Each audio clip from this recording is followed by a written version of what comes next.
دوستو اگر را کے اوپر زبر یا پیش آ جائے، یہ جو را ہے اس کے اوپر اگر زبر یا پیش آ جائے تو را کو ہمیشہ موٹا کر کے پڑھیں گے، یعنی پر پڑھیں گے. رائٹ؟ آگے بات سمجھ میں.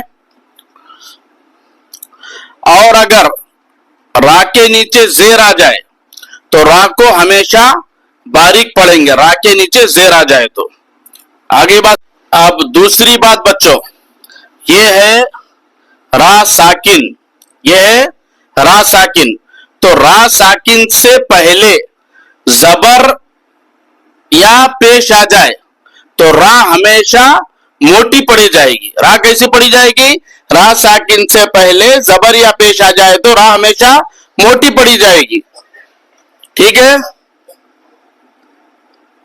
اور اگر را ساکن سے پہلے زیر آ جائے تو را ساکن کے باریک ہونے کی 3 شرطیں ہیں.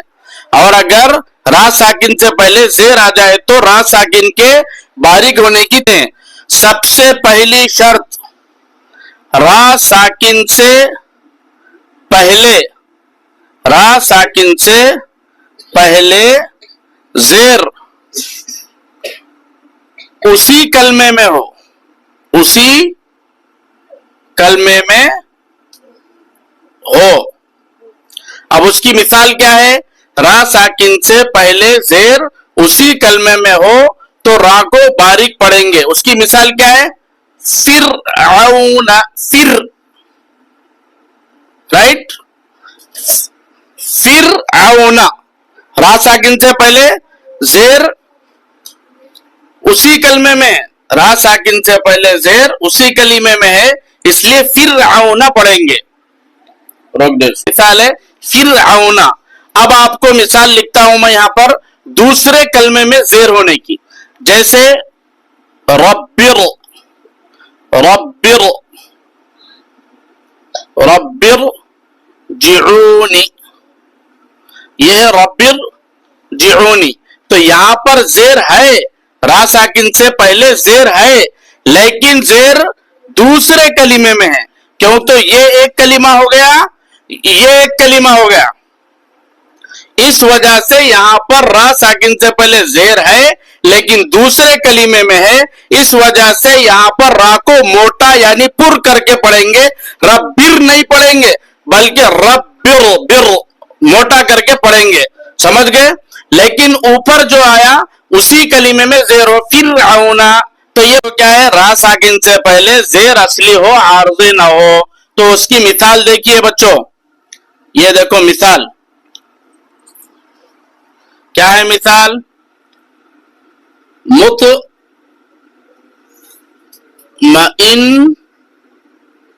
مطمئن ترجعی. سمجھ گئے؟ اب یہاں پر کیا ہے؟ را ساکن ہے لیکن را ساکن سے پہلے اگر ہم یہاں مطمئنہ پہ اگر وقف کر دیے، مطمئنہ پہ اگر ہم رک گئے تو یہاں سے ہم کیا پڑھیں گے؟ ارجعی پڑھیں گے. یہاں سے زبر زیر سٹارٹ ہوتا، لیکن را ساکن سے پہلے یہاں باوجود بھی، کیوں؟ تو یہاں پر زیر عارضی ہے، یہ اصلی نہیں ہے.